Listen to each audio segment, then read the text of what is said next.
Hey YouTube, it's Urgo, and today I'm gonna do a review on the Fitbit Surge. It's this thing right here. So this is actually something I've been wanting to do for a while, product reviews on this channel, but not the standard type where the person goes over all the technical details of everything. But I want to do it from sort of the standpoint that will tell you, you know, as someone that's been using it, what my thoughts are on it. So the Fitbit Surge is actually the last in a line of many Fitbits that I've been using. I've actually been an early adopter of Fitbit. I don't have the original one, but I was using for 5 years now. I had the Fitbit Ultra then, and then this is the Fitbit One, which I've been using for quite a while. And I was in Florida for Playlist Live, and I forgot the charger for the Fitbit One, so I decided to try out the Fitbit Surge here. And let me show you. So it's, you know, this watch here. It goes on your wrist, which isn't, I mean, I haven't worn a watch in a long time. That's heart rate sensor right there. I haven't worn a watch in a long time, so for me it was a little bit awkward in that sense, but you know, it wasn't all that bad, especially if you're used to this type of a thing. You know, and it shows, I guess, 123 beats a minute was my heart rate when I took it off there. 0.55 miles is how many miles I went today. 1,522 calories burned. 4 flights of stairs, and you know, it's 5:05 as I'm recording this, and 1,147 steps today. And I mean, it has menus where you can you know, set it to go for a run, which these things here, the exercises do actually use GPS, so that, you know, if you are going for a run, it's kind of cool, you can do that. Personally, I haven't actually used it for any of those things yet. I've been just using it for just normal walks around. And sort of my thoughts in general, if you're looking at one of the two things to buy, heavily say the Fitbit One way better than this. Now, you probably want to know why. So it comes to a couple of things. First off, the biggest thing that I really don't like about this is the battery life is really bad. They say that I think it's supposed to last up to 7 days if you're not using all the fancy things, less if you are using the GPS to do runs. But what I found is, after about 3 days, I got the low battery notification, and I let it go, and around like 40 hours later maybe is when it was completely dead. So that's about 5 days without even using the GPS or anything.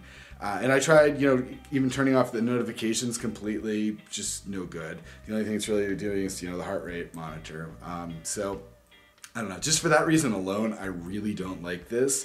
The other problem that I had was, I have several different computers. My main one is a desktop, a PC desktop. I also have the computer we bring to trade shows for Social Blade, which is an all-in-one PC.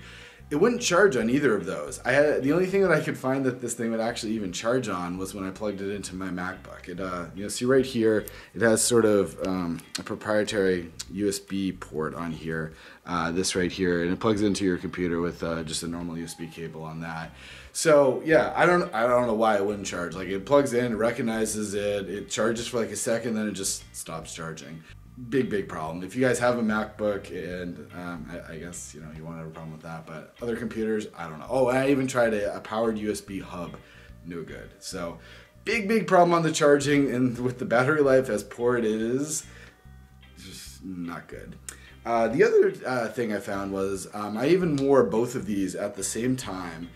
So theoretically, the step counter should be the same. The watch counted about 2,000 more steps than the one did, which doesn't really make sense. I sort of even compared that with others that have been using the one, and also the Charge. I think it's the Charge, the one that's the one that goes on your wrist, but isn't the full thing here. And they also were saying it's about like 2,000 more steps. So I can't see that this is more accurate than the one, which is on your waist and really gets all your, you know, movements. But I don't know, just throwing that out there. The last thing that is really bad about this, and I actually made a video and tweeted this to Fitbit, the stair counter just really doesn't work very well. So I made a video where I put this on my wrist here, and I mean, maybe the only thing I can think of that it might not like counting things accurately if you're holding your wrist up like this, but I made a video going up my stairs twice, pointing the camera at this as I'm going up the stairs, and it didn't count a single flight of stairs. It was at one when I started, and after I went up and down and up again, you know, so 2 flights of stairs, still said just 1 flight. I should have said 3. So I don't know. In general, My recommendation is, I mean, if you really want heart rate, it's kind of cool, but there are, I guess, other alternatives, even potentially the Fitbit Surge HR, which does heart rate also. I haven't tried that one out, so I can't really say too much about that.